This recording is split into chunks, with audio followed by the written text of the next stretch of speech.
Hello and welcome to the Wednesday night live stream. I almost said Tuesday night and then thought that no, that's not true anymore. Anyway, glad that you are here. I see people in the chat already. Actually, you've been there for quite some time. So let's check out the chat and see who's here as always, or 99.9% of the time. Grish is first and is here. I'll discuss this in a little bit. Nils was here earlier. I hope he's still here. Terrell's here. Tony is going to watch the replay, so good morning, Tony, since you're going to watch it in the morning. Richard is here. Welcome in. Thanks for staying around, Grish. Yeah, I just had a 5-minute delay. Robert is here. Welcome in, Robert. Nils is here. Good. And then Jeremy's here. Welcome in, Jeremy. Hopefully your first day or two back to work, second day, I guess, it was good. Went from Monday night to Tuesday night to Wednesday. Each time it changed. Yeah. Well, you get used. You think like it's always Monday, then it's always Tuesday. Now it's Wednesday. So half the time I don't even know what day it is either. Like at work, I'm like, oh, it's a Tuesday, and I'm like, nope, today's Wednesday.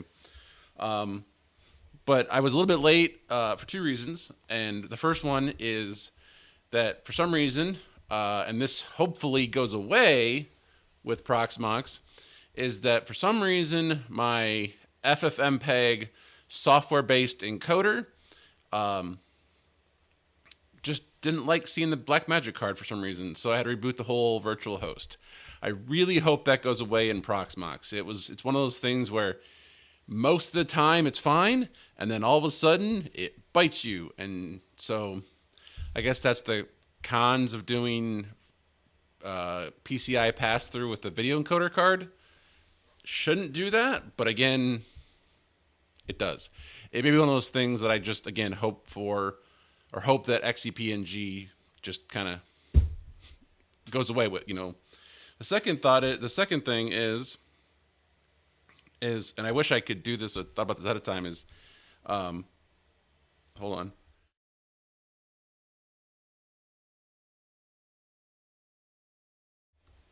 Thought I was going to sneeze, and then I ended up not sneezing. My wife is now streaming, actually right now on her channel. She is streaming upstairs. So there are two of us now streaming Wednesday nights at 8 p.m. And so I'm really, really, really glad we were upgraded to fiber, because now we are, I'm sure, pushing the limits of, well, definitely what our old internet connection. I'm actually curious now that I say that about knowing what our actual throughput currently is. I know the grand stream shows you that somewhere.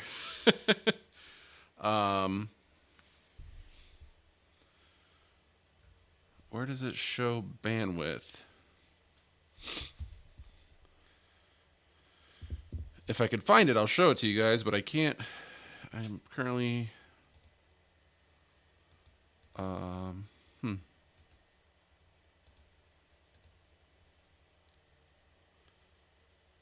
There's no way that's real data.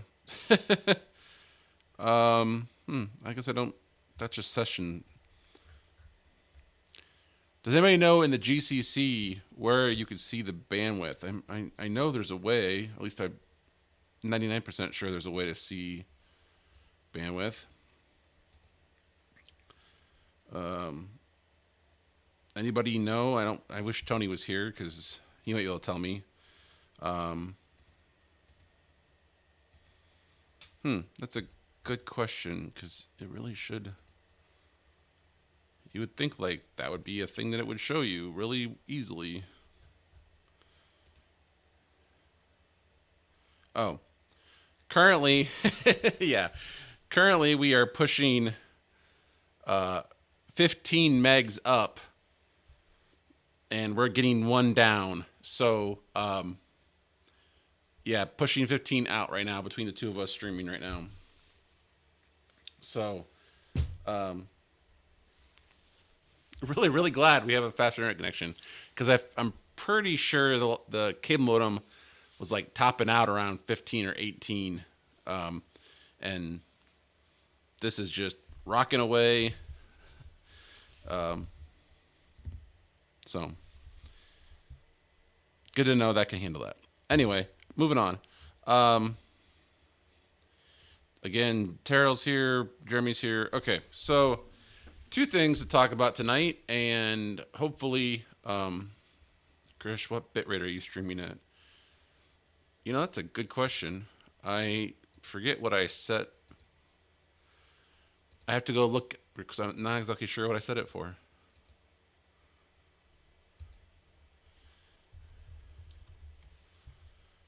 Actually, I can't do it that way. I'll interrupt the stream.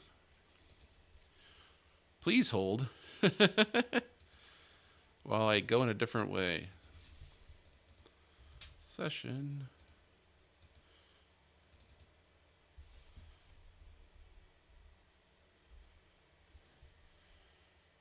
So my minimum rate is 7 megs and my maximum rate is 12. So that is currently what I'm streaming at, is a low of 7 and a high of 12. And based on the upload right now, you know, she's doing it with her webcam, so it probably is 3 or 4 of that. So yeah, so oops, and she just finished her stream, so now I'm curious to see what it drops down to. Like I said, it was 15, 16, now it's dropping down to 12. And it's hovering at 12. So yeah, we're 12, and I guess she was 4 of it. So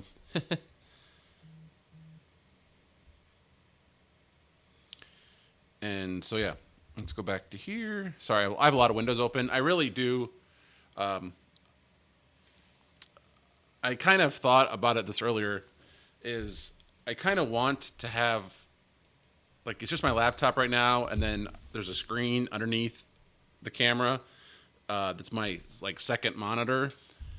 I kind of want to have a third monitor like over here to actually show some more things and kind of like pre-stage some things, so I'm not going back and forth. So but I kind of need a dock because I'm out of connectors. I only got one HDMI. So squirrels. Yeah, no, it's fine. It's relevant. It's all relevant to the topic. And yeah, I've always said that you don't need to do anything live in 4K. That's kind of been my opinion all along. If you're recording things and you're going to do some editing in post, that's a different conversation. But you don't need to be 4K when you do live events. But anyway, that is definitely not part of the topic. All right, so there's 2 topics tonight, as you saw in the thumbnail. GPU pass-through and Proxmox Backup Server to an NFS drive or NSF share. I don't know which one people are interested in first, so I guess I'm curious. Please put down in the chat which one you want to discuss first. The PBS over NFS is actually probably easier to explain, that's for sure. It was definitely less complicated. But it still took some time to figure out because of one key setting, and this is, I think, a TrueNAS issue. I don't think this is so much a issue with... sorry, I saw a reflection. I don't think this is an issue with everybody's setup. I think this is more of an issue with TrueNAS, but it's probably relevant to everybody. I think just each NAS handles it differently, and that's maybe where the issue came up with for me. Hard first, then easy. Well, okay. So GPU pass-through. One of the reasons why I wanted to go down this road is because, and should say disclaimer, I did do that. Never mind. You're right. Sorry, I talked to myself. GPU pass-through. One reason I wanted to go down this road is because, yes, this is a new shirt. And no 4K. This is actually a Christmas present. Anyway, so GPU pass-through. Plex can use it. FFmpeg, I think, can use it. Maybe I'm wrong on that one, but I know for sure that Plex can use it, and I run a Plex server. And then Ursats TV, which is something that I was playing around with before. It's that can use it, and actually it really wants to use it. Like it gives you a warning basically if you don't use it. And so I wanted to be able to figure out PCI or GPU pass through, because last week we talked about PCI pass through, and PCI pass through in Proxmox is really easy, easier than XCP-NG for sure. USB pass through, same way. GPU pass through, a little bit more difficult, that's for sure. There's a lot of settings you got to change. Whereas XCP-NG, when I did a GPU pass through, it was like 2 lines of code and that's it. Like it was, think you're done. So I was a little disappointed, in fact, how involved it is to do a GPU pass through, but I did do it. So let's discuss it. I do not claim to have figured these steps out on my own. This was based off of 2 different forum posts, because one forum post had it was 4 years old and had a whole bunch of extra commands. The other post was newer and it had stuff that I didn't actually have to do. So I should also throw this out there and say this varies on machine. There's obviously issues that you could run into that I didn't run into. So this is not like a do this and it'll work. This is what I did to make it work.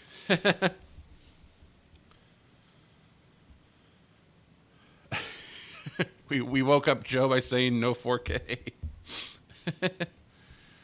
All right, so let's go to my screen here. And let me get out of that window first. Oop, let me get the comment off the air.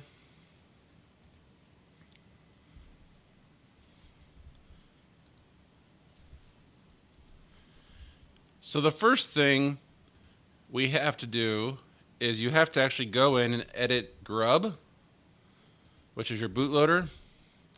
And then you come down to this line right here and you change this from what is typically just quiet to including Intel IO MMU. If this was if you had an AMD processor, it would be AMD _ IO MMU. And then that's equals on. So that's the only change you have to make in grub. And then you have to update grub. And this is where I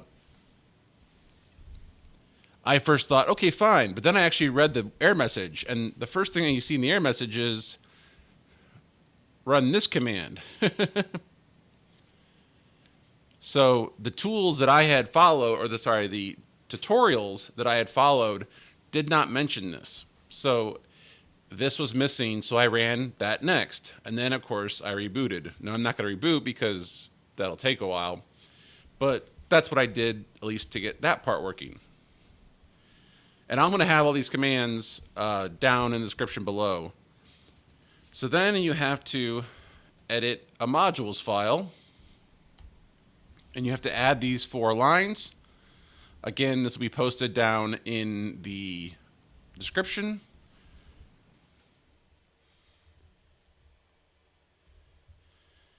And then I echoed a bunch of commands, basically telling it like I had to, the interrupts thing, I had to go echo a KVM ignore to the KVM configuration. And then I had to blacklist a couple things. And actually, I can show you that. I think I could show that in history. Yeah.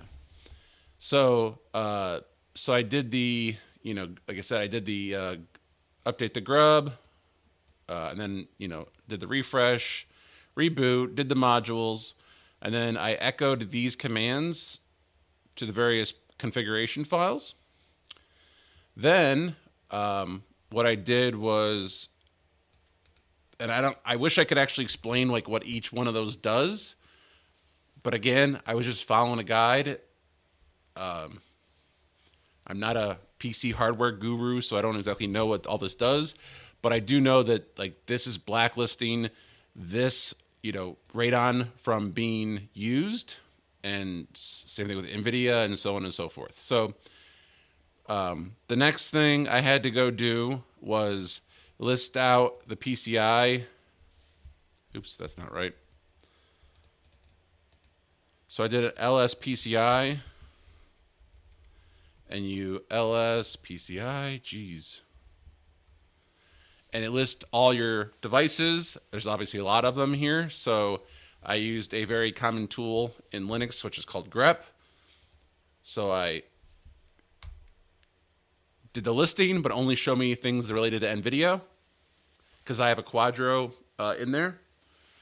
And the one thing you're looking for is this address right here. So in this case, it's 82. So then you do lspci with a TAC-N, which I forget what that stands for, 82. And now you get 2 pieces of information, which again, I wish I knew fully what that meant, but basically I think they're hardware addresses, if I'm not mistaken. And then you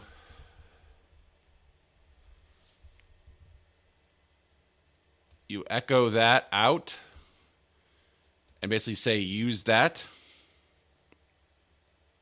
And then you update it with the update command. And then you reboot.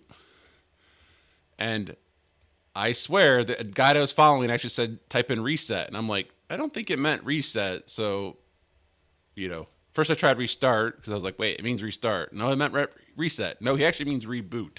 So I'm not exactly sure. The guide was kind of questionable, like in some ways.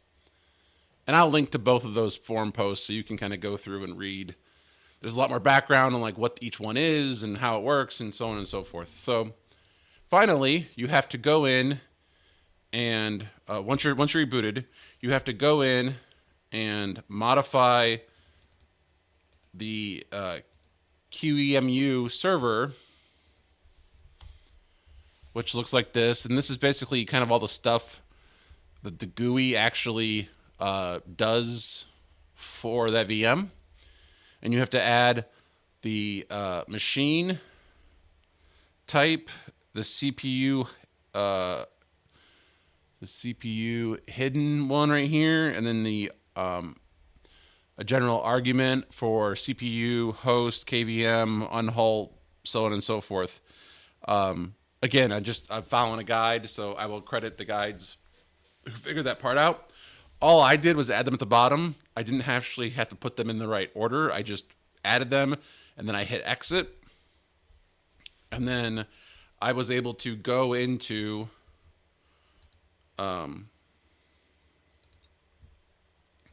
PVE, and under my Windows machine, I was able to go into hardware, and I was able to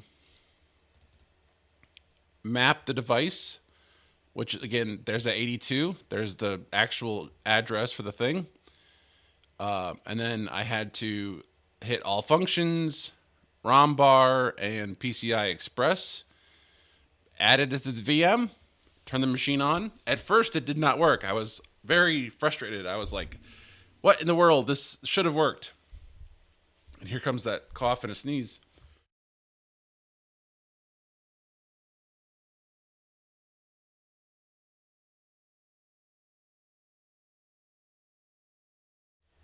I do have water. I don't know if it's just because it's so dry down here or what it is, but it seems like I always have issues when I'm talking this much down here in the basement. But anyway, so what I did was I added it to the here, and I rebooted. And at first, it didn't want to work. I was frustrated. I was like, there's no way this works, or doesn't work. Like this should work. It didn't. And then I did a Windows update, and it actually had a firmware or bug fix for the Quadro. I forget what it said, but basically it was like hardware fix, bug fix, something like that. And I was like, well, that's interesting. It appears to know that it's there. And so I let that install. And then it kind of crashed at first. And I was like, because it didn't finish. And I was like, well, that's weird. So I knew I was close. And then I you know, because it's Windows, and I was like, okay, it just saw new hardware. It had to have figured it out. I went to Device Manager, and it had it listed, but it had a yellow little X next to it, or the warning message. So I rebooted, and I plugged in a monitor, which I already had a monitor plugged in, but I mean, at this point, I had plugged the monitor in. Rebooted, and all of a sudden, the monitor showed the Proxmox logo. And I was like, okay, good. This has got to work. And I got into Windows, and it was not happy with me. It was like, it was kind of there, but kind of not. And I realized I don't have chat called up, which I always say is, you know.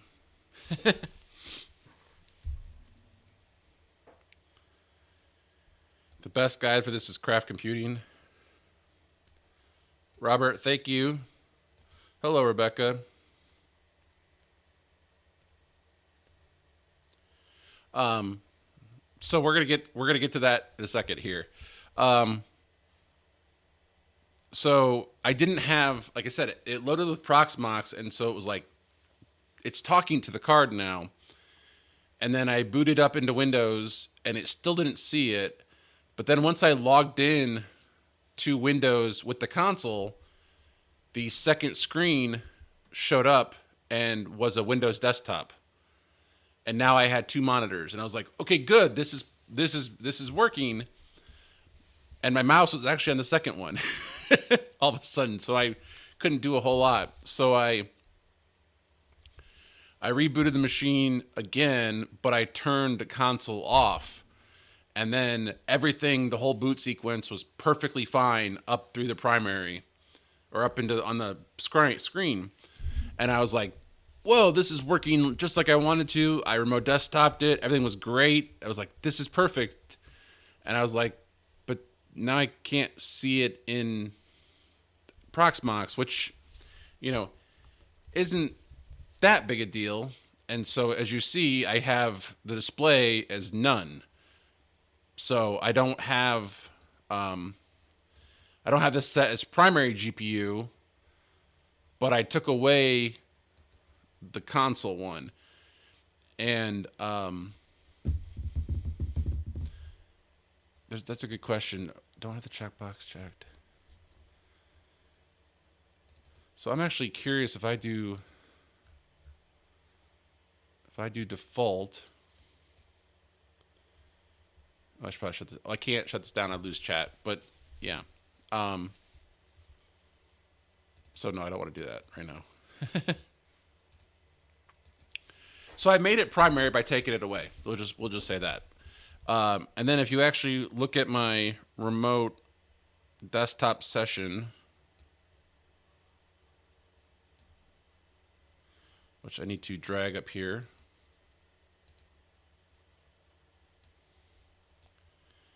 And hide chat.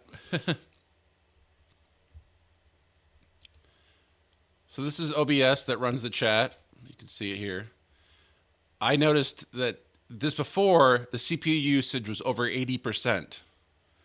So it is definitely utilizing that graphics card, because this was upwards of like 18%, 80% earlier if I just launch OBS without it. But it works. And I was pleasantly surprised that it works. Actually, yes. So I just saw your that yes. So if I go to this page, and then I can actually start it.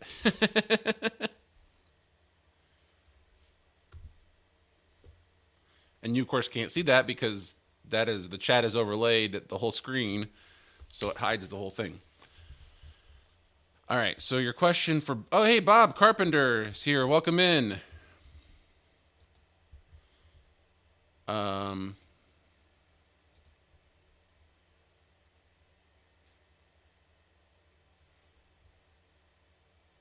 It should show it as a Quadro. Yeah, it shows it as the Quadro right there.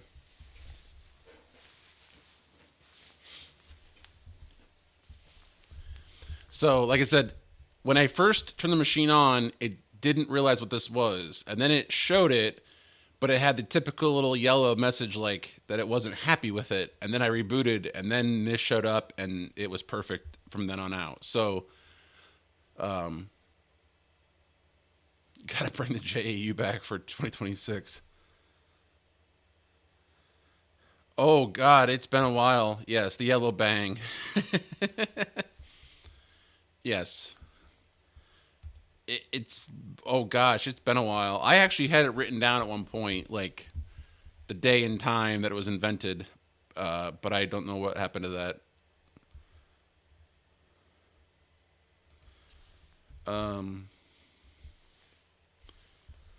Do I have that written down still? It'd be in my OneNote. I know. I do have my shirt ideas though. I still need to make a shirt store.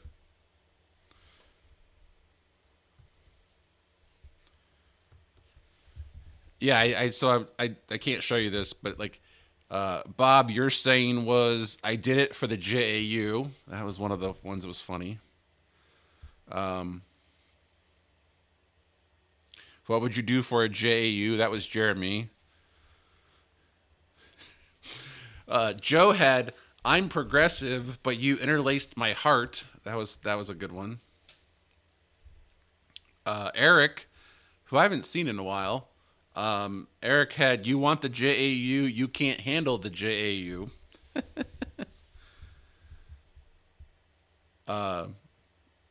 Joe had 4K on phones is like an oil change for a Tesla, which I thought was interesting. Um, I send your face to TV for a living. That was Joe, which was interesting. NTSC is my pal. That was clever. That was also Joe. Toro had don't cross the streams. I have to. It's interlaced. Which made me laugh. You know you're a broadcast engineer when your voicemail pin is 2997. That is good. Um, I'd run a 5K, but 4K is pointless, so why bother? That was Joe.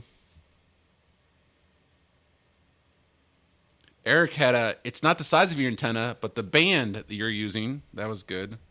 And then Eric also had, it's the bit rate, stupid, which I thought was, hilarious, because it usually is a bit rate issue. Um, I was there. Yes, that was hilarious. That Joe actually set up a website, and it was like 30 minutes or less. It was that was hilarious. That was between that and having drinks sent to my house on the stream. That was a good one too. Those were definitely two of the highlights for sure. Oh, I missed. Hi, hon. If you're still here, I realized I missed it.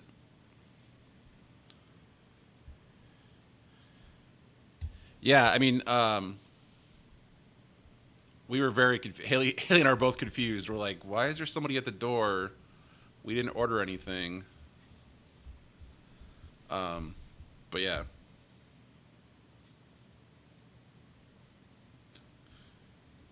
Oh, these days it's definitely the same. There's no difference these days. It because everything's IT based, cloud based, computer based. Like everything uses the internet. Like, yes. Today it's the same.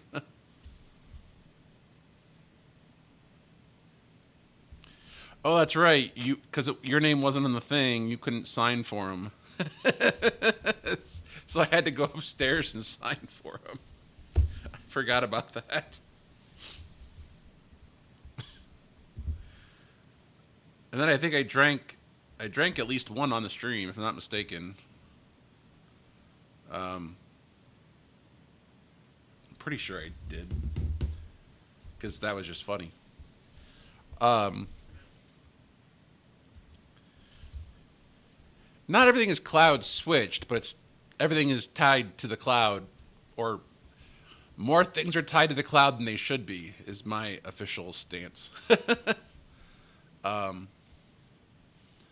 that actually brings up a good point today. I don't know if anybody of you had the problem, but I did see that Verizon and some people were having some big issues today. I didn't experience the problem myself, but I know people did. I know Rebecca did. Neil says it was like 3 drinks. Okay, maybe it was more than one. I don't remember it being 3, but I'll take your word on it. Probably because I had 3 drinks. I don't remember that being 3 drinks. Yes, way too much reliance on the cloud. That is 100% sure. And yes, that is very true. There is no cloud. It's just someone else's computer. 100%. So yeah, I don't want to do a deep dive on the day's outage, but yes, definitely some issues. I could only imagine what the root cause was. If any of you actually know, I know Bob, you tend to be hooked up to those kind of things. Joe, Grish, I don't know if you know what caused or what they were saying. I have not dug into the outage today. I just know it happened. I think Jeremy had that issue earlier, and I think he was commenting that he had that issue, or somebody he knew did. I'm not exactly sure now. So anyway, yeah, that's the thing. I mean, I am Verizon, but I had no issues. But I guess I'm not in a market that was affected. Oh, you didn't have the issue. You just saw it in your news feed. Okay. Yeah, I saw it from a lot of people at work, because people are in those cities and we're like, oh my God, we can't make phone calls. And I was like, well, I don't have that problem.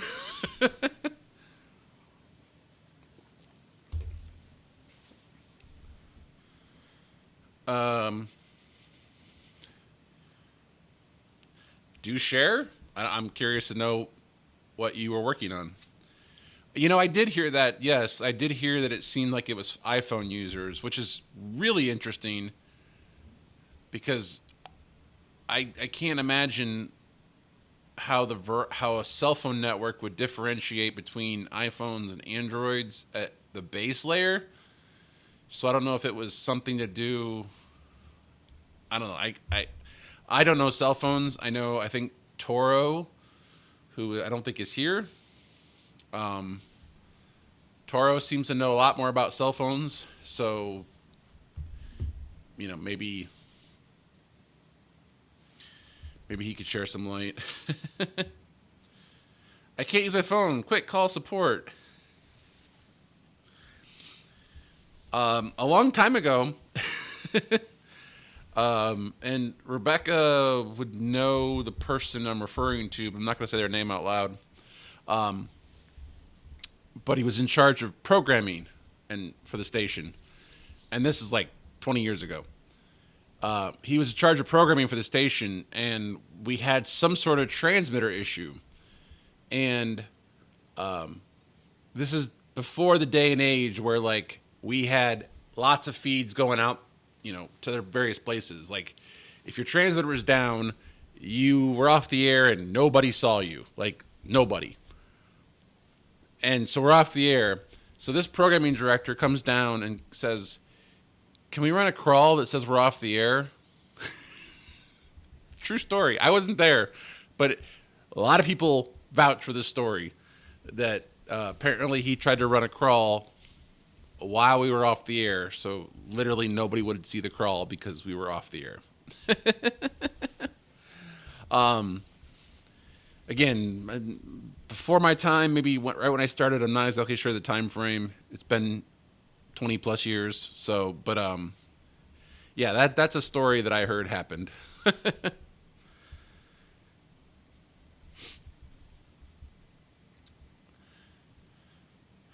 Yeah, that's true. pretty sure all iPhones, anything new, the last couple of years is eSIM. If you want to control a Blackmagic camera with a Blackmagic switcher and the camera's running through a bidirectional converter, you have to assign the camera ID on the converter. Interesting. And is that a dip switch or is that in software? I'm curious.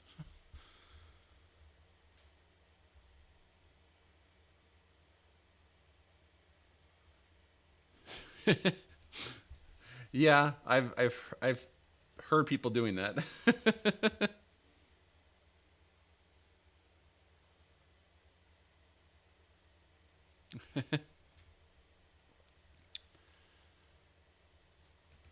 In the software. Okay. Yeah, I mean, and just so like in terms of the crawl, going back to the crawl story, we now have, I mean, CBS, ABC, NBC, Fox, they all have their streaming services that are tied in with the station. Those come from the station. So like NBC, has a box in the building that can be fed programming before the transmitter. Like the transmitter is irrelevant to the conversation. Um, Cable companies now get feeds from the station directly. Some satellite companies, if they're located in the same building, will get straight feeds from the station. And then, of course, there's YouTube and other people like that, like Hulu and stuff like that. They get their feeds from the station directly. So the transmitter is now a piece of the pie. It's part of the whole picture, but it's a small portion now compared to what it was back then. Now, if the transmitter goes off the air, people are going to notice, but it'll be a percentage of the audience. It will not be the whole audience. It may not even be half the audience. It'll be less than half of the audience will notice. And so therefore, it's not as like, it's still critical if the transmitter goes off, but it's like you still are going to be on cable or satellite or streaming. You're still on those platforms. So just keep going because you're there. You're everywhere,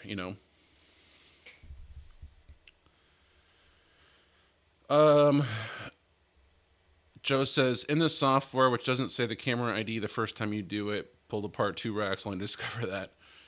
That sounds like fun. Are these the new racks that you built?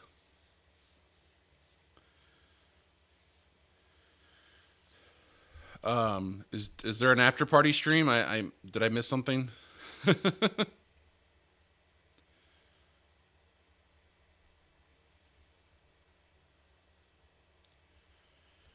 Yeah, but you can't if the transmitter's off, the EAS box isn't going to work either. So you can't run it, and you can't run a crawl. You can't run your own crawl on EAS.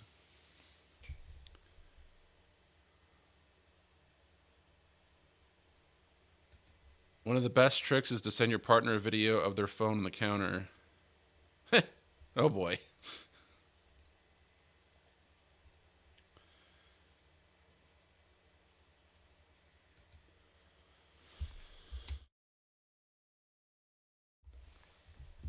There's a microconverter software like ATEM. I hate the HDMI cameras. Glad it's fixed. Yes, HDMI is one of those things where I really wish it didn't exist in broadcast gear or cameras in general because it just is not. I like to say HDMI is like standards. There's so many of them because there are. Just because you speak HDMI does not mean it'll work. There's all kinds of things that can go into HDMI, and it's not universal, that's for sure. And so people have issues with it because it's not always the best, made product or, signal. SDI works a lot better because it's universal and there are a lot less flavors to it.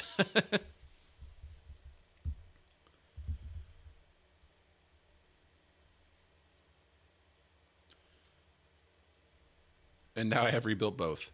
Well, Hopefully you did it better than you left it or started. Oh yeah. So I used to when I first started at the station, and I was just learning about how to use satellite. It was back in the day where most feeds weren't encrypted. It was kind of like not the wild wild west, but there was a lot more feeds up there, and I would just go find things, and it was hilarious. It was fun. You found, you found reporters on location, and they didn't realize they were, you know, being fed to whoever, and they were telling stories about things they shouldn't be talking about on TV. You could find news stories and watch live video from all over the place.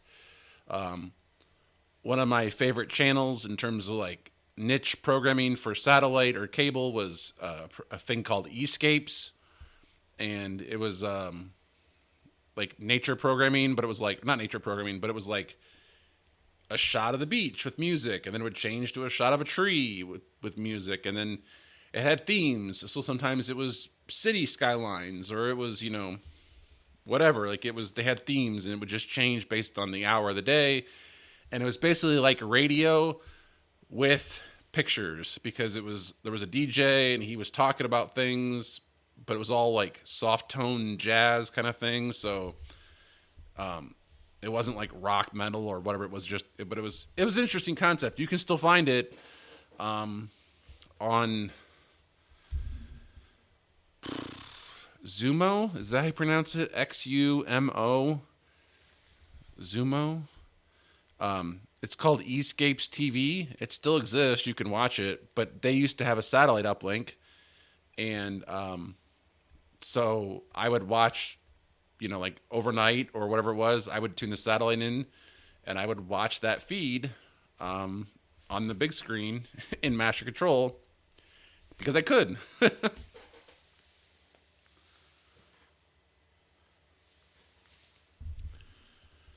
Oh yeah, I'm sure that'll be a very, very popular video because people are, I'm sure, running that issue. If you did, I'm sure others are too.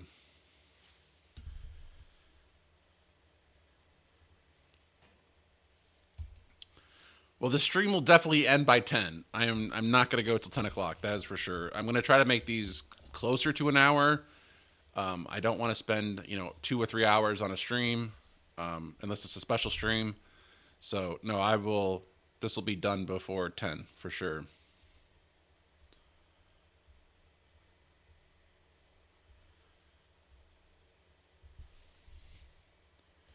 Yeah, HDMI has all kinds of things built in, and the biggest one that I think is the problem is HDCP. Sometimes things are encrypted or copyright protected when they shouldn't be, and then you can't convert it, or then you can't do what you want to do with it. So, and sometimes you don't even want the encryption. Like we were having the problem, and this is a real thing that happened. We wanted to demo our app, our new app, and we hooked it all up, and we were going to mirror, an iPad to an Apple TV and show that, hey, look how to download our app. And then we plugged it into a converter, and we didn't see any video because it encrypts the output of the Apple TV, even when you're on apps that aren't showing copyrighted material, or in our case, things that were showing our own app. Like we couldn't demo our own app because the copyright protection of the Apple TV wouldn't let us demo our own app. I mean, come on.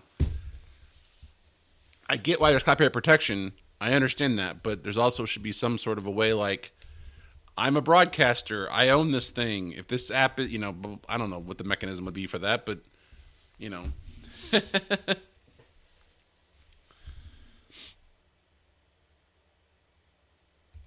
SDI is good. It usually just works. That's what I love about SDI is it usually just works.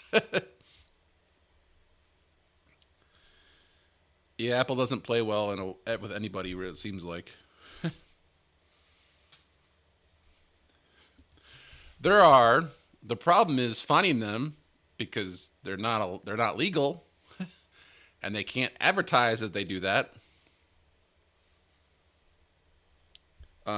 I'm sure I know that there used to be one back in the day. There used to be a HDMI to SDI converter from a company. I think it was called Yellow Brick. It was Yellow something. I think it was Yellow Brick, and you literally could pull the unit apart. If I remember correctly, I never had one, but I read about it. You could pull the unit apart, and there was like a jumper, and if you move the jumper, you got around copyright protection. And basically, the thought is if you're moving the jumper, you are assuming all liability for everything, period. And it didn't exist very long, because I'm pretty sure it got sued out of oblivion. Is my guess. I don't actually know. But yes, it was Yellow Brick converters. They were advertised for like a quick second, and then it was like, never see them again.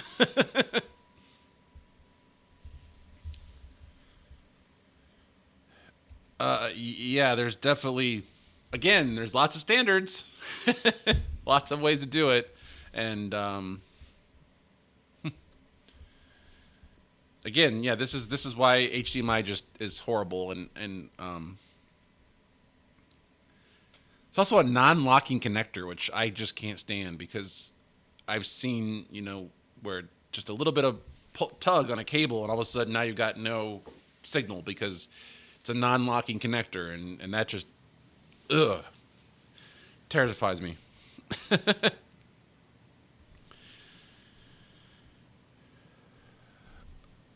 Apple TV into a Blackmagic switcher seems to work.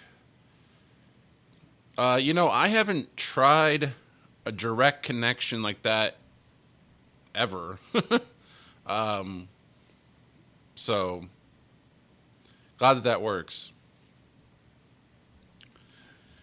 DisplayPort is nice. It does lock. That is definitely a pro. Unfortunately, there's no DisplayPort to SDI converters that I'm aware of. I think Blackmagic, is it Blackmagic or Aja? One of them had one, and it was like $600 because we had one for a while. We had a DisplayPort to SDI converter. It was cool. It worked until it didn't, and then it never worked again. Like something inside of it just fried, and then it never worked again.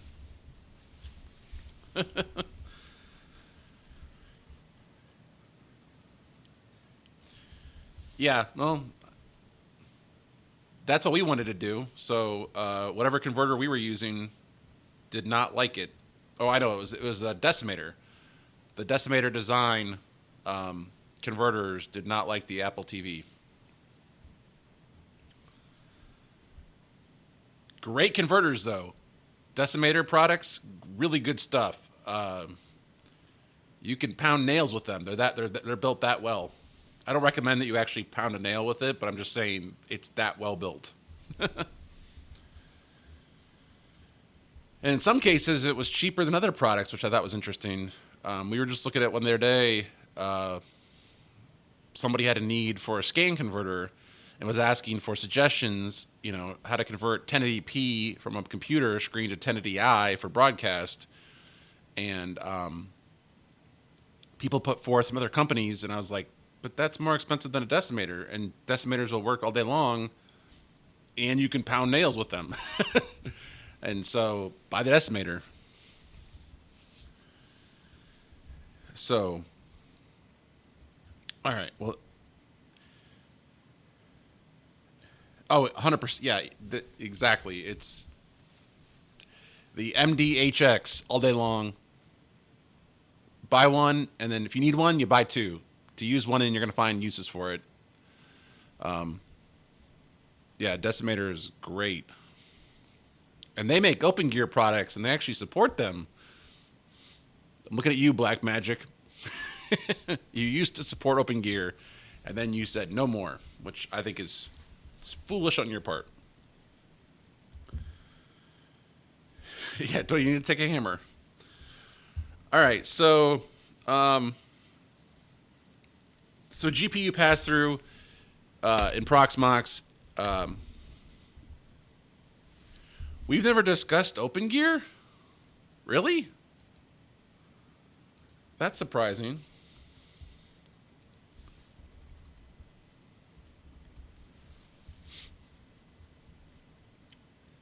Open Gear is a standard frame construction or frame. So you can buy these Open Gear frames and then slide cards in them. And it's an open standard. Anybody can, I think any can use it. And so Blackmagic used to make their converters that were Open Gear compatible. So I could buy an Open Gear frame and I could put an Aja card in, I could put a Cobalt card in, I could put a Blackmagic card in, I could put a Ross card in. It was like open source for broadcast gear.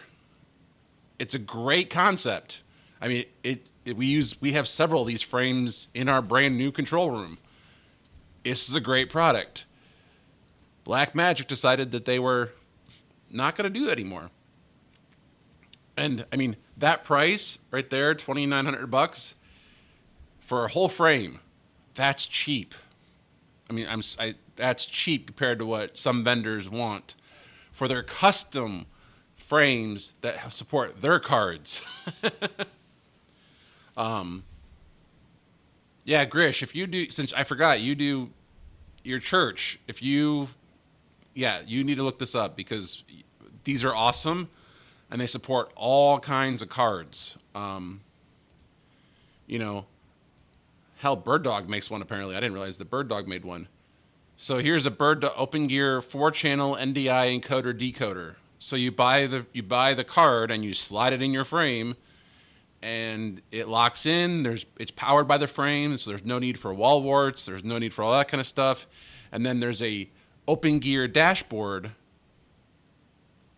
And the Open Gear dashboard lets you configure the cards no matter who they come from, whether it's Cobalt or Bird Dog in this case or whatever. Here's an SDI muxer demuxer. That's an interesting product. What is that?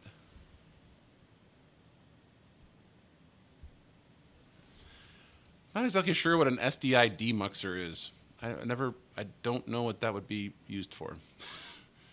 Because you really can't do that. Anyway. Yeah, so these are what we use. We have a bunch of these. And this color is programmable, so you can change this color to be blue or orange or yellow or red or whatever you want to make.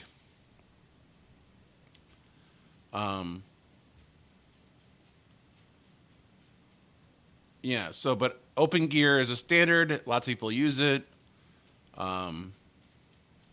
Blackmagic used to support this. They used to make cards for it, and then they stopped making cards for it. Don't know why.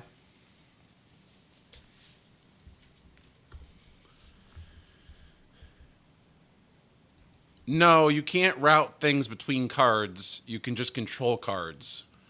It's not a router. Oh wait, you're saying that's for the Muxer thing? No, I don't think. I don't know what that was referenced to. If that was reference to the Mux. Oh, it was in the description.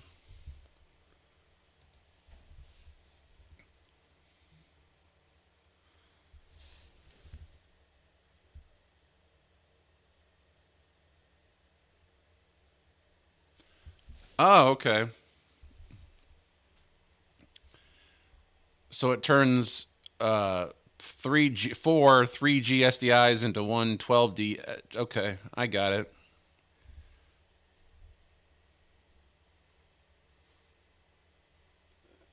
This actually makes a little bit more sense now into a conversation that I can't get into. This makes more sense now. Gotcha.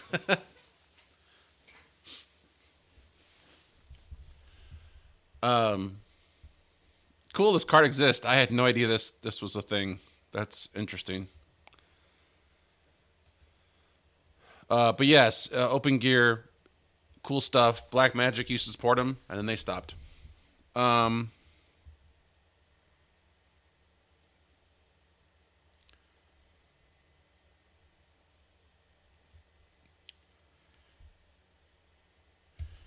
yes, no, it's just it's basically a way. No, nothing gets right in between. It's just a way for the cards to have redundant power because there's two power supplies in the frame. So every card has redundant power now. Every card has control based on the frame. I believe they can all share Genlock, so if that's important, um, which most of you probably don't ever use Genlock, but if those who do, I think it has a standard Genlock input that it can all the cards can share, so that makes wiring things easier. Um, you can swap the cards out hot, like you can add cards and do it while the frame is on, which is cool. Um, but yeah, I mean, there's for example, there's SDI to Dante converter cards, and we have three of them. Um, there's DA cards, there's analog DA cards, there's SDI DA cards, there's AES conversion card. I mean, there's all kinds of cards you can buy, and so yeah, those frames are awesome. So as you grow your facility or you grow your plant, whether it's a church or if it's a rack or whatever it is you're working on, you may get to a point where you're tired of throwdown DAs or throwdown boxes that have power supplies that tie up a whole bunch of wall warts. So if your budget allows for it, Open Gear, you should switch to it.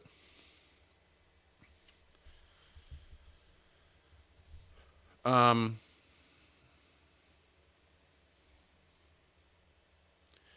yeah, I was just talking to someone about this the other day too. I was like, yeah, they don't like to play well sometimes, and um, they made their they're not controllable from what I understand. 2110 is like it's not there's no they don't interface with the standard 2110 orchestration tools. Is that right? If I remember correctly?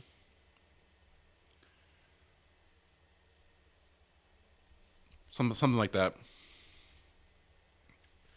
I guess their cards, from what I know or learned, their cards are better than their boxes were. If that makes any sense to you. Um, the open frame idea isn't totally dead, but not much open anymore. Yeah, it's not dead. It's definitely you can very much use the product today, and it's definitely a concept that some companies have embraced.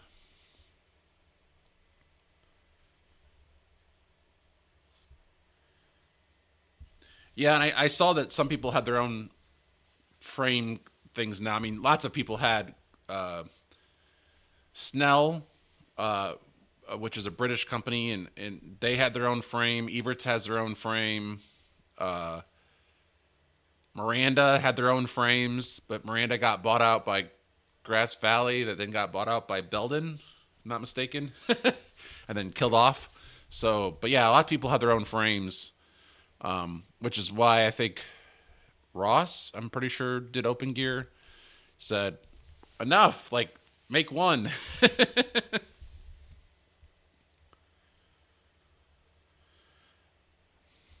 Yeah, that's what I thought. It doesn't, it's not true open, it's not true 2110 because they did something with the control structure or something. I forget what it was. I'm not a 2110 expert. I've never actually seen 2110 in person. Like, I've never seen it in use. I know it's used in a lot of places, but I've never actually got to use it yet. So maybe someday.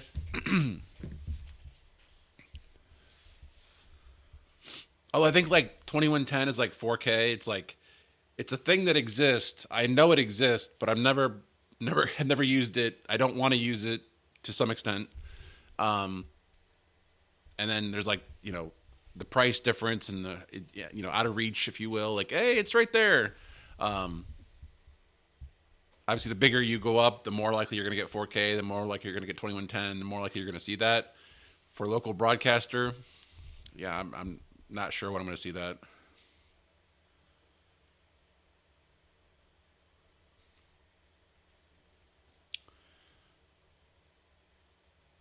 Oh, that's right. That's right. That's because true 4K is 12G. They claim to do 4K over 10 gig, which is impossible unless you compress it somehow. That's right. Thank you, Nils. I remember this now. They're doing compression in order to fit it into a 10 gig circuit, and that's technically not allowed because you don't want to compress anything in 2110. It's supposed to be uncompressed in real time, hence the delay. So you're compressing it, you add delay. That's right. Thank you, Nils. All right, so we are an hour in. We talked about all kinds of things tonight, which is cool. I want to briefly go over the second part of my plan, and that is Proxmox Backup Server with an NFS share. And not as easy as you think it would be. So let's look at this.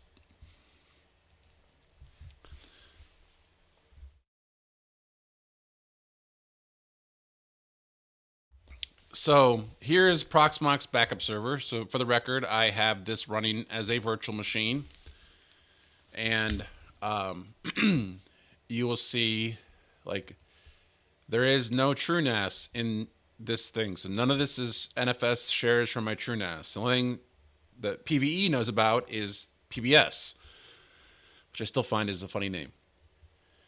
So here's PBS, and yes, this is white mode versus dark mode because I want to show the contrast.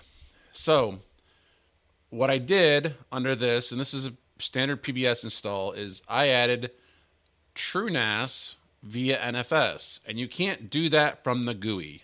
I wish you could, but you can't. So I had to, oops, I didn't want to do that. Close. Let me call it up real quick, because that is the wrong box. I need to log into the other one.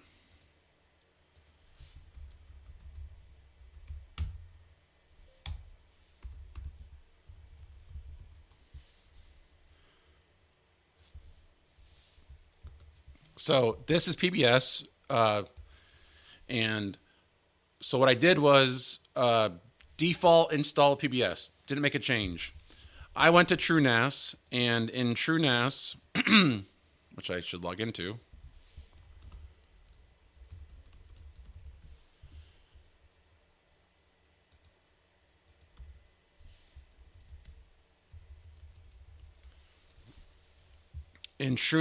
I have a Proxmox backup data set, and the issue I had with this, and this is what frustrated me, is I had to go in here and turn on, oh, sorry. So let me back up. I made the data set, standard data set. I went into shares. I shared it out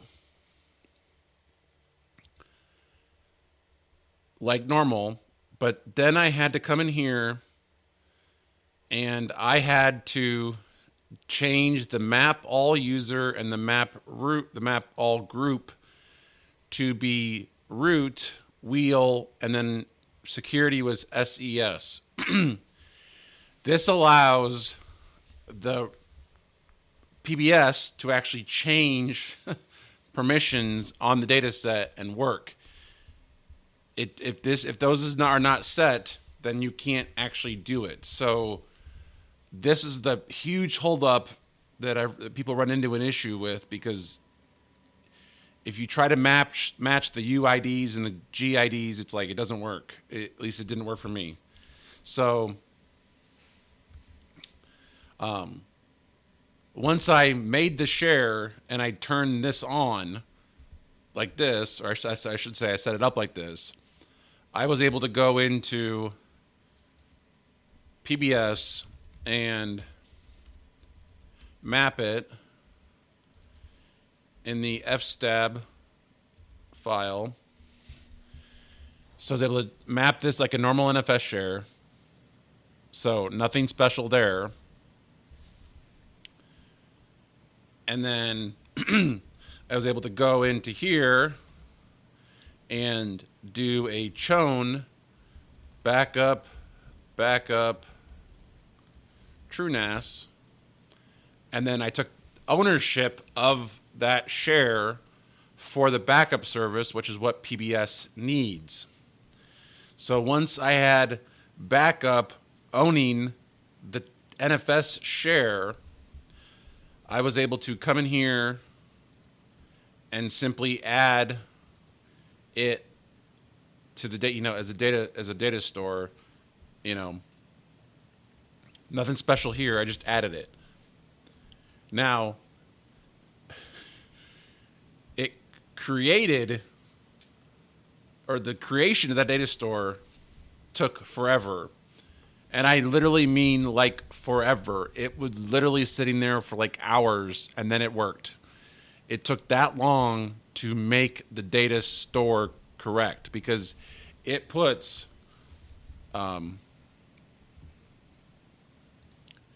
if you look at this, you're like, okay, there's some files here. No, this chunks folder is a folder. And look how long it takes just to list this. I mean, all this is doing is list the contents. Yep, that's how long it takes. It just to list. And this will take a while. So the creation of the data store was painfully slow. And I mean painfully slow.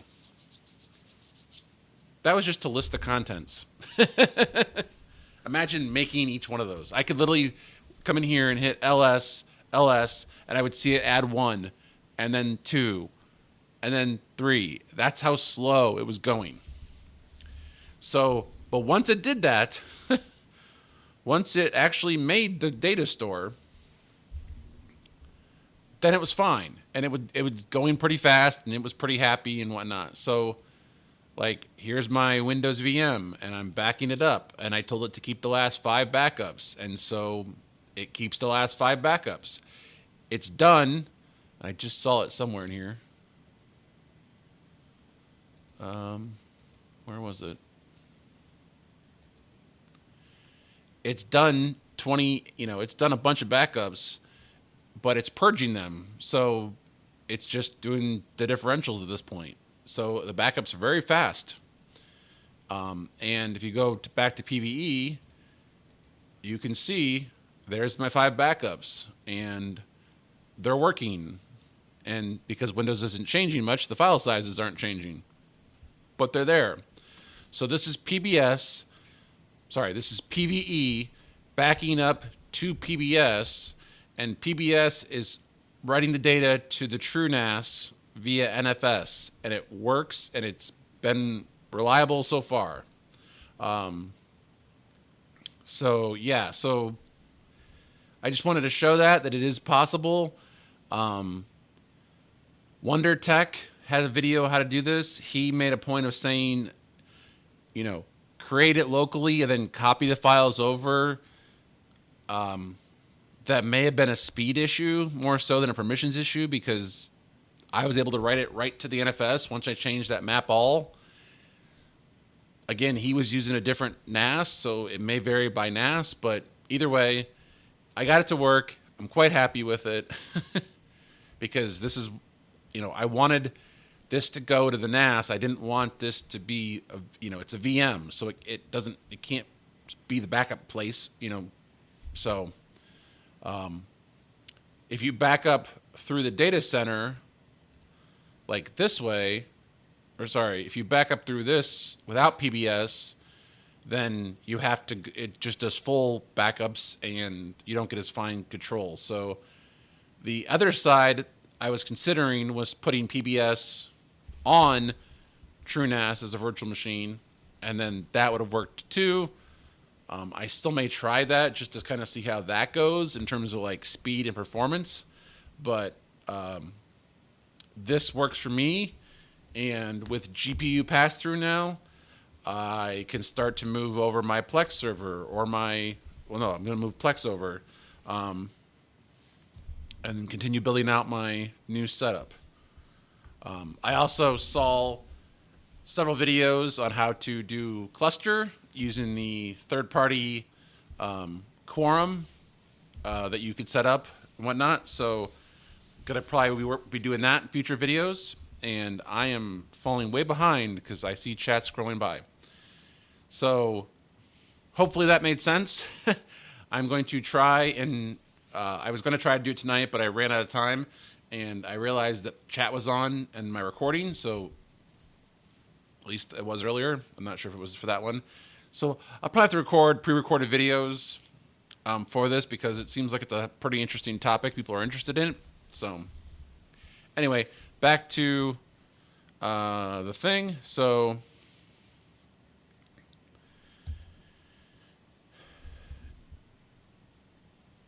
yes, the I believe their boxes are compressed as well, if I'm not mistaken. Although the one video I saw, the one person I've ever seen do a video on it was using it for iMag, and I can't remember if he actually said it was good enough to use for iMag or not. Part of me thinks it wouldn't be, so maybe I'm wrong. Yeah, I'm sorry, Jeremy, that you white mode.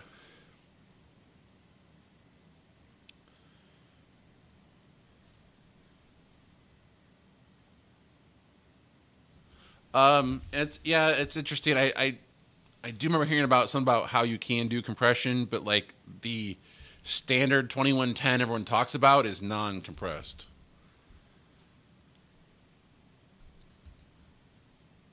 You don't have to. I mean, you don't have to add it in fstab. I just wanted it to mount on boot and do it that way, so that it always was there. That's how I know how to add a permanently mounted share. I don't know if there's a different way. I'm not aware of, but yeah, that's how I have the NFS share being mapped to PBS, and then it's always there on boot. Alonzo's here. Welcome in. Yes, if your phone was on SOS, you can use Wi-Fi calling. I hate Wi-Fi calling because it sounds like crap. At least it is. It's always crap whenever I try it.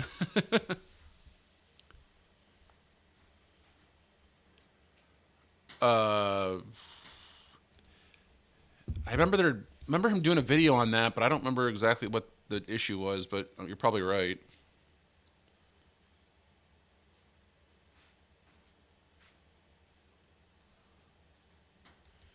Okay, so yeah, it was too much latency.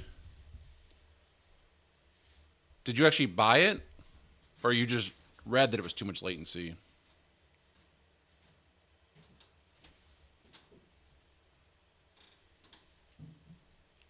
I'm curious.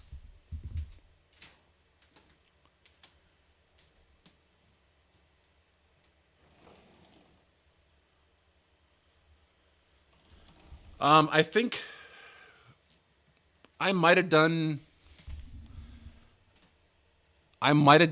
map root instead of map all and had an issue, so I tried the other way around and then it worked. I can't remember now.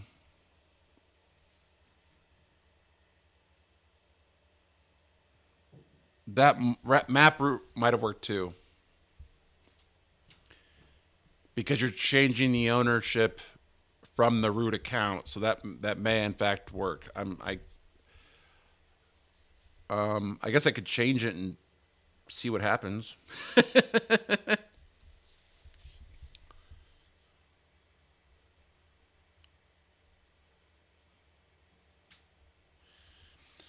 Yeah, I've heard some people are doing like JPEG or whatever it is compression, um, but you're always going to have latency at that point.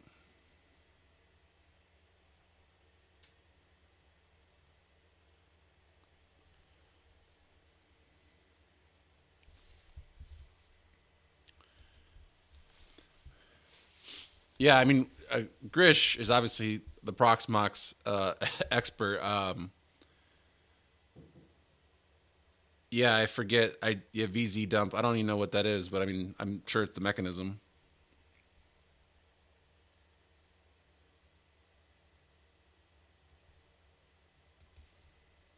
Yeah, it always makes me laugh whenever I hear, oh, they're using JPEG, and I'm like, wait, JPEG isn't it interesting? um, yeah, JPEG is used a lot for compression these days. Not like the JPEG that I think we're all used to thinking about JPEG. um, it was not good enough for iMac. Okay.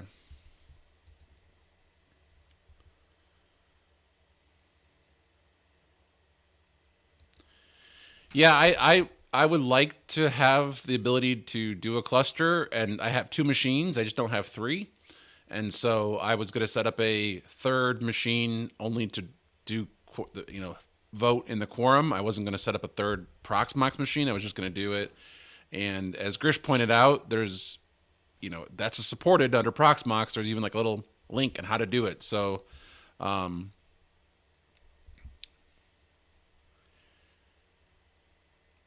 yeah, so I'm gonna try to see if I can't eventually get to the a cluster, because and I really do, the idea of having Ceph, like I've watched this video like 4 times now. Various creators have made the same video, but it's three machines, whether it's small mini PCs or whatever it is, in a cluster, all using Ceph, so that the machine can go down and you can just fail over instantly.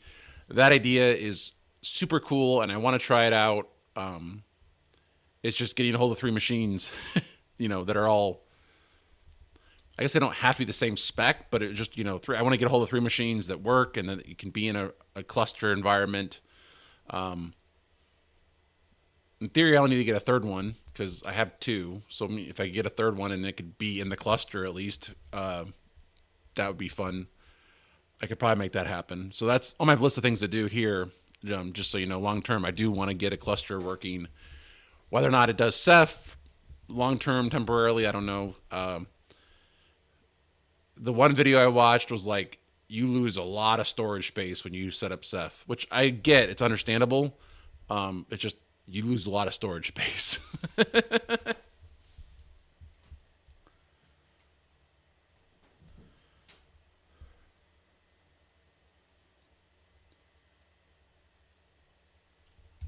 Yeah, I mean, I run into the frame issue or the latency issue with iMag at the university for graduation, and we're just going through vMix, and you can notice that there's a lag on it there, of like 2 or 3 frames, if not more, and it's just sad and noticeable.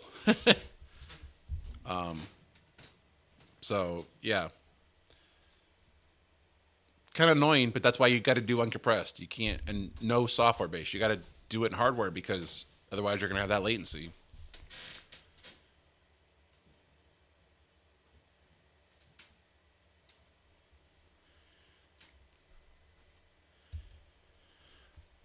Oh yeah, wow. I hadn't even thought about that. If you're mixing cameras that are brought in via 2110 box using compression, or just 2110 period, and then you're bringing in sources in that are not, you're gonna have definitely a lip sync issue.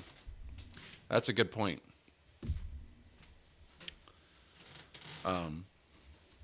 So Anyway, let me try that real quick. Now that I'm sitting here thinking about it. The map all thing is what I'm talking about. So if I go here to TrueNAS,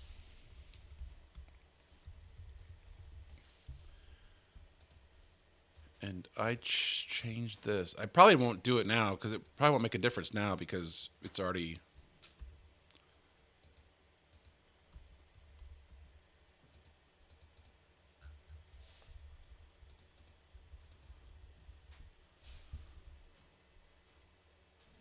Save. Make sure it actually saved that. Okay. And then if I reboot PBS,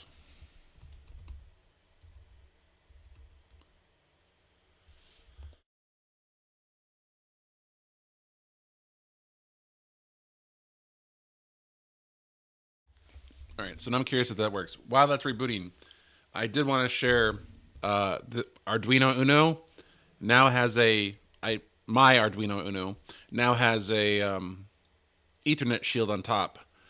So we're getting closer to start playing with Arduino stuff on the channel as well. I know people are mentioning the ESP32, and it does sound cool. But I think the Arduino, in terms of like having just easy to plug in connectors and actually be able to get in there and code stuff myself, I think that's very appealing to me. So just saw it and wanted to give everyone an update. Oh, and those who were wondering about storage on my server, we talked about this a while ago. I had some drives that were SAS drives. There were 10,000 RPM SAS drives. I took these out of their carriages and I put in various SSDs that I had lying around. So now my Proxmox server has, I think you saw it earlier.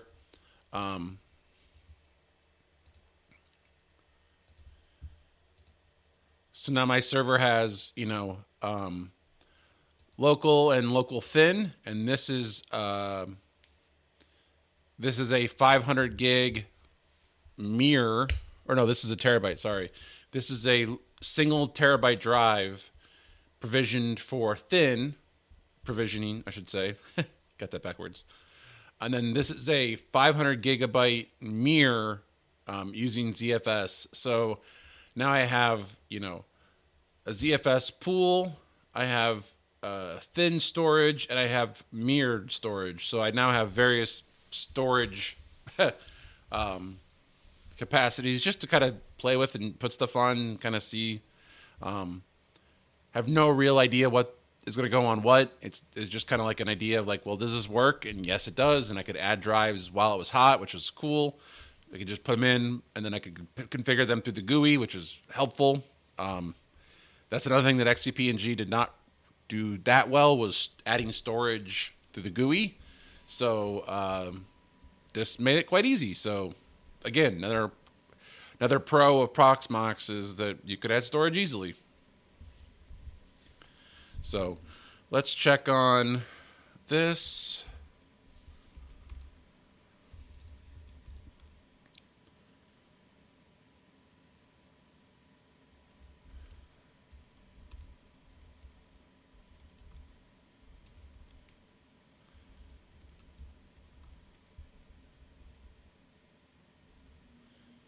So changing it to map root seemed to work, at least for this. Now was that always root, or is that backup before? Did that change? I don't know if anyone remember what it looked like before. I wish I can't. Duh. I have a console. I could scroll up. I always forget you could do that sometimes. Wow, that's a lot of folders. Okay, so it was root before, so permissions didn't change. That's good.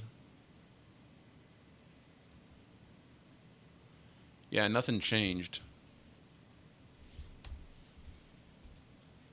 So I guess I did map all, but you didn't have to, I guess. Could do it with map root. So, but yeah, I can go in here now and under like, the data center, backup, run the job now. We're going to keep 5. And then I forget where you... Job detail, is that underneath here?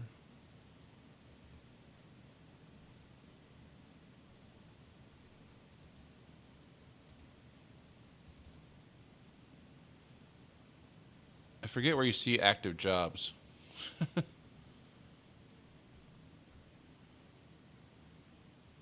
Oh, running task.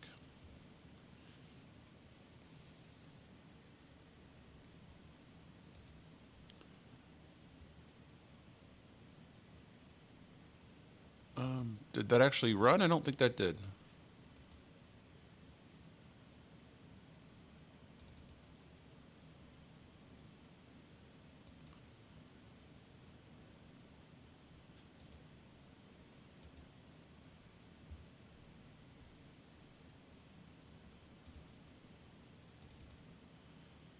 Okay, so yeah, so doing the map route breaks.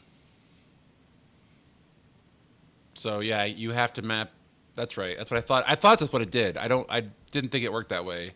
You have to do map all, so that because it has to be the backup user has to have access to that partition, not the root user. So that's right. That's why. Yeah, that's what I thought. That's what I thought it was. All right. So it's weird. Post online, say it's uncompressed.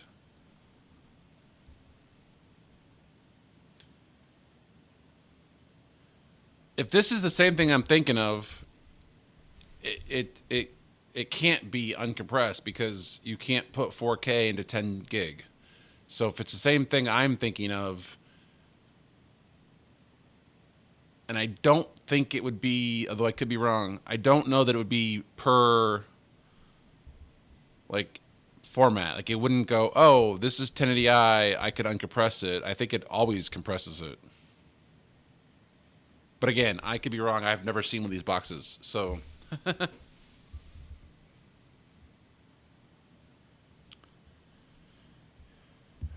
adds buffer at the input if it's not gen locked, and a buffer before outputting if it's running through a PTP aware switch. I mean, not using PTP is definitely going to create some sort of issues. I have seen and heard of, like with vMix, where you will often, if you really care about latency, you can gen lock vMix and gen lock the cameras, and then you'll have less delay going through vMix. So in an iMag situation, if you run gen lock, you will get late. You will, from what I've heard, you will get less latency if you gen lock everything. So, so yeah, I think it probably is the fact that it doesn't have a PTP clock, or it's not using gen lock on the input, or whatever. So,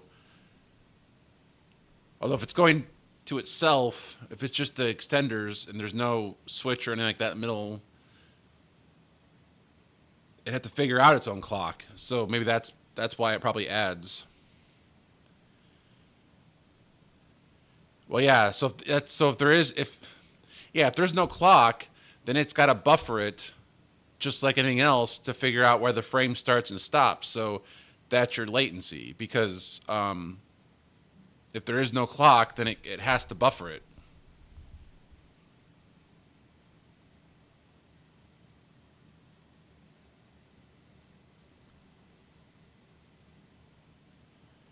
It was a BGP problem for the cell phone outage? Well, I guess it wasn't just cell phones. I think Rebecca said it was cable modems and other things too.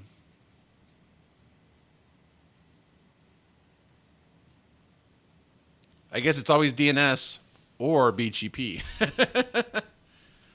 And BGP is one of the things that I do want to eventually play around with. I used to do it. I did it once during COVID when I set over there, which is why I'm pointing over there. I did set up BGP once as like a proof of concept, but never actually like implemented it in any way, shape, or form. I do kind of want to play around with it again because BGP is literally how the internet works. And yes, BGP did take out Meta and their security systems because they never thought that Facebook.com wouldn't exist. Yeah, BGP is definitely the new DNS. You're right, Nils.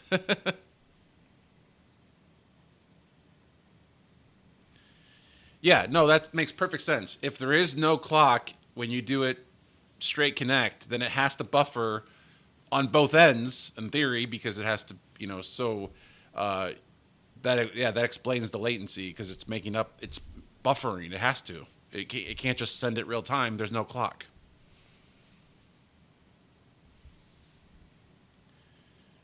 Yep. I remember that day at work. When we heard that they couldn't get into the building because their domain didn't exist, was we were laughing so hard. I wish I could record it because we were laughing so hard.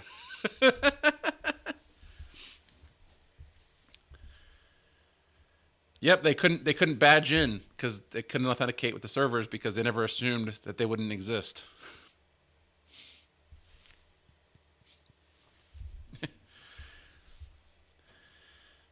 And yeah, I was just talking about BGP the other day to Grish because he did some cool things, and I was like, I wish I should set that up too. Like I should try that because that'd be a fun experiment at some point. Maybe we'll try that out on a stream sometime. But anyway, we've gone 90 minutes. I didn't think I'd go this long, so I'm going to call it a night. Hopefully, you guys found this interesting. The GPU and the PBS over NFS to TrueNAS. Hopefully, you guys will implement that in your lab if you want to, or if you can. I think my goal for the next week is to actually move some VMs over, and whether that's recreate the VMs and literally just move the configuration files over, like in the form of like Nginx, I could do that with Plex. I could do that with, just rebuild the things. A couple of them I can't really just do that, so I may try the rescue method we tried on the live stream where you try to move it over. That may work, that may not work, I don't know. But yeah, my goal really is to get some more VMs moved over, and then hopefully maybe next week actually remap or rebuild the old server, the other server, into Proxmox, and then eventually work on clustering. That'd be fun to do. At least get both systems running, and then migrate machines back and forth. That'd be fun. Cluster would be fun. So we got a couple things planned, obviously based around Proxmox, but I'm also open to other ideas. If you have ideas and you haven't, let me know what those ideas are. Let me know. Text me, Signal, whatever, or better yet, write them down below in the comments. That'd be amazing. Engagement is helpful. My channel is kind of stagnant. Getting subscribers, but not watch hours. Of course, I did take quite a bit of break, so I do understand that. But my goal this year is to improve the channel and hopefully maybe get to be a point where I am monetized. Haley and I were just discussing how I think I'm going to start building a website around this channel so I can post like some affiliate links. I can post how-to articles, embed the YouTube video. A lot of YouTubers do that, and that helps your channel a lot. So I think that might be a way to go too, is to actually have a web page based around this and post, if nothing else, post an article with the video embedded. And then that way, if you're searching for certain things on Google, helps you find the video. Put better descriptions in for the videos so that, those keywords and stuff can come back better. So that's kind of my list of things this year I want to work on is the YouTube channel and getting everything kind of organized. The basement, the house, my digital space, get everything organized, cleaned up and get a really good backup solution going too, because I have backups.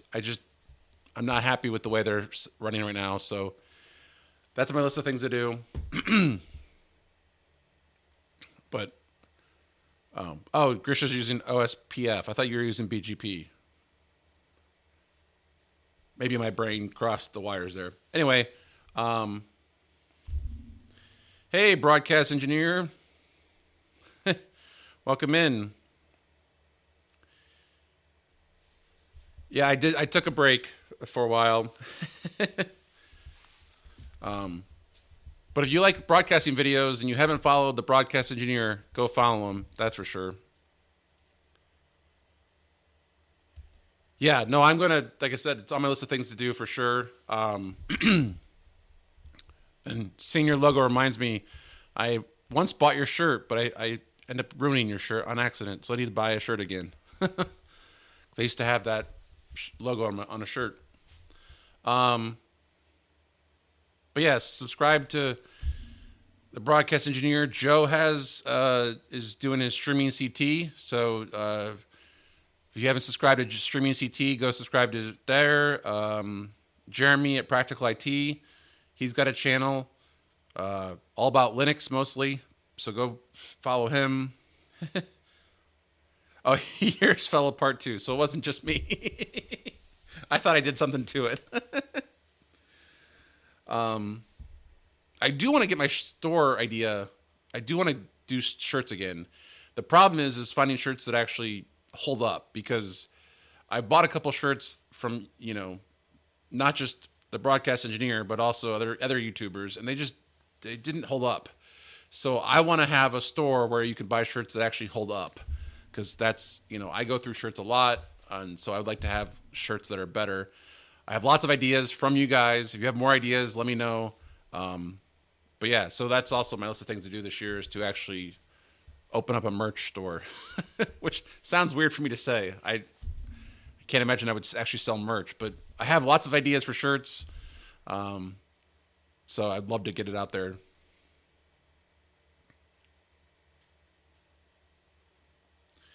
Maybe it'd be a good idea to create short videos, but not too short, and then discuss the video topics with the chat on stream. Yeah, no, I mean, that's a good idea. My kind of goal was to actually do the demonstration live and record it without the chat over, but that didn't work because I could see chat on the recording. So also doing it live isn't the best environment to do a demo unless I'm really good at it, which I'm usually not. So, but yeah, don't sell shorts. Yeah. If price is no object, 511. I will have to go look them up. 511. Is it like 511.com? I'm assuming, but 511. I will look that up. Oh, 511 Tactical. Okay.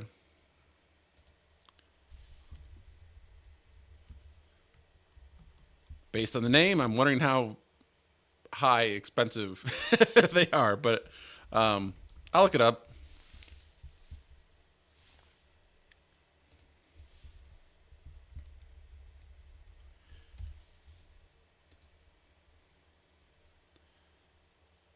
I was wondering about that. I was like, why tactical? Now it makes sense.